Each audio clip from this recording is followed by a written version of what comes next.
from the Ford Bronco ride here, which I'll be on soon.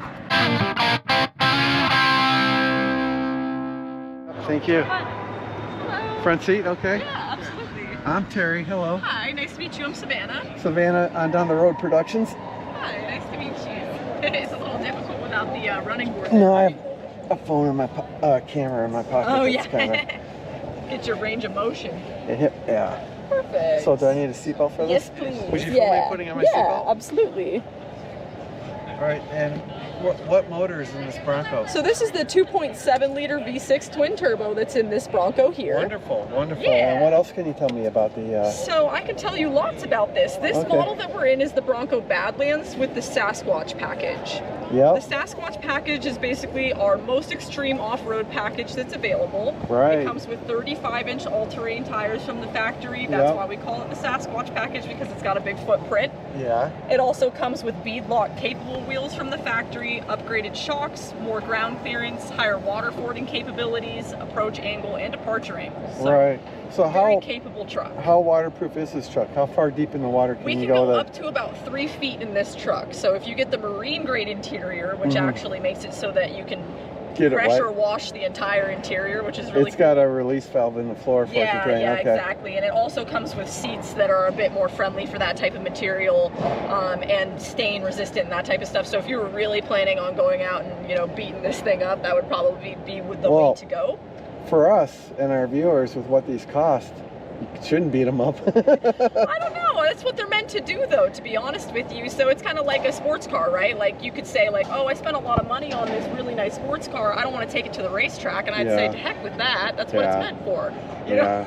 Same with these. I do agree the price point is high, but there's a lot of technology involved. So what would something like this cost the average consumer? This truck, the way that it's packaged, that you see this one here, goes for about $62,000. Wow. So that's the way you see this one. Our base model starts all the way down at about 30. So obviously pretty big disparity depending on how you package your Bronco. Yeah. This one's gonna definitely be geared towards someone who actually plans to go out and go off-roading, because you're paying extra for a lot of features that if you're not off-roading, you really don't need. So do all the doors fit in the back of the truck if you take them off? Yeah, they do. All 4 doors fit in the back? Yeah, so you can fit those depending on which type of roof you have. So this one has the soft top, but if you have the hard top roof, it's sectional, so it'll also fit in the back. I don't know if you can fit the doors and the roof at the same time. I kind of like the look of the hard top, but I heard there was leaking issues with the hard tops. I think that was only on the early models, like the 2020, 2021, that they were having those issues. So this obstacle here, we call this one the rock crawl. I just switched us into rock crawl mode. So we have 5 different off-road modes we call the GOAT modes. That stands for go over any terrain. Where was the button you hit for rock crawl mode? When I turn the knob here, you'll see the different options come up on the screen. So I switched us into rock crawl, which automatically shifted us to 4 low. Locked our rear differential and disconnected our sway bar. What's your top speed in 4 low? 10 miles an hour? About 16, 17 miles an hour. Is the fastest you would want to go? Yeah, so that's where the gearing starts to basically run out. And again, 4 low is something that we really only use when we need a lot of torque at low RPMs. I think even in bad weather, people still use 4-wheel drive high.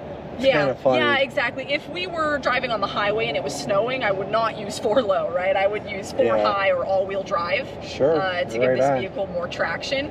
But if we were on really technical terrain like this that's low speed, 4 low is the way to go. Well, let me just say, as a 4-wheel drive owner, you've got good skill here. Yeah. So I'm using left foot braking here to help with load transfer, so 2 feet driving essentially. Okay, so that's a good tip. If you're in 4-wheel drive low and you're rock crawling, you want to use your left foot. Yeah, so you'll notice throughout this entire course I'm going to have my left foot on the brake, and that's just to help with load transfer, because sometimes the time it takes us to go from accelerating to braking can create a period of time where the vehicle's unloaded and it can cause it to kind of smack down on the backside of obstacles, potentially bottom out. Great tips for our viewers. Very good tips. We call this left foot braking here, just helps with load transfer. So right now we're sitting with our left rear tire off the ground. Yeah, awesome. When I disconnect our sway bar, it increases our suspension travel enough to put that tire back down on the ground. And you disconnected the front sway bar? Yeah, so it leaves any bind in the suspension, which allows it to travel a bit further.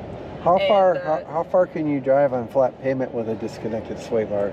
You can go up to 25 miles an hour until it'll reconnect automatically, so it's speed related. Okay. You could drive for hours with it disconnected if you never exceed 25 miles an hour. Right on. So depending on your speed really is what's going to affect that. The sway bar is there to stabilize the vehicle for high-speed cornering. Yeah. We're switching back to slippery mode here, so it's going to automatically put us in all-wheel drive. So you really don't have to spin the goat dial at all. You can just run it off the dashboard. Yeah, so essentially when I turn the knob, what it's doing is it's just showing me the pictures of the different modes up here so you would know what mode you're going into. Yeah. Slippery would be like a rainy day? Yeah, rainy day, a snowy day. Yep, exactly. Okay. Ice. This is all-wheel drive, so it's going to give us a bit better acceleration in those types of conditions. For sure. But we're not engaging mechanical four-wheel drive, so we don't have the steering radius and gas mileage we would get from mechanical four-wheel drive. And what's the... Wow, this is quite a lean. Yeah. Now, this has got to be, what, 55 degrees? 21. 21? Yeah, so you'll see oh, on the my picture goodness. meter there, 20 degrees is what we're sitting at. It felt like more to me. It does, yeah. It definitely feels pretty extreme. Yeah. Believe it or not, that's only about halfway to what this truck's capable of.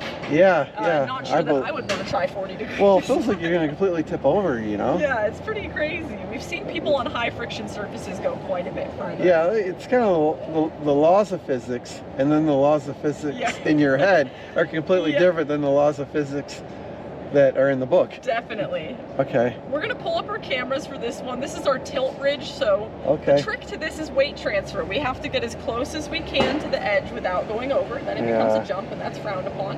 You know, I took my wife to a four-wheel drive park up north, and we had the front of our truck pointing sky high, and we were like, oh no! Yeah, you're like, I can't see anything! Yeah, it was funny. Yeah, that's where the it felt like, really you know, we were going to tip over backwards.